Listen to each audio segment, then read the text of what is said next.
Alright, so just making this quick little preview video here. I'm out with the Revo. I forgot my SD card for my GoPro, and I have nothing to hold my phone to get any shots, but this is the bike park I've been trying to get to. You can probably hear all the noise coming from over there. There's a soccer and lacrosse or some shit going on, I don't know.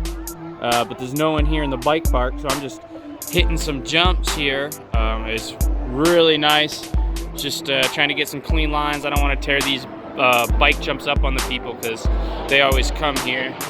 Oh, we got a jet. So I'm just out here practicing, but tomorrow morning before work, they're gonna come out here and tear it up.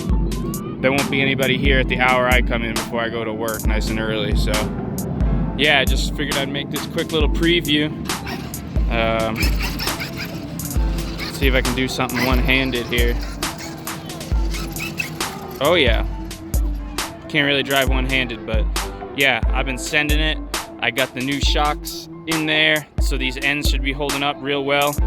And yeah, there's gonna definitely be some big air shots. I'll get my wife out here to film so we can get some nice air. So stay tuned, everybody. One quick thing I do want to touch on is the self-righting. I'm gonna engage it now, and you'll see it doesn't really work good.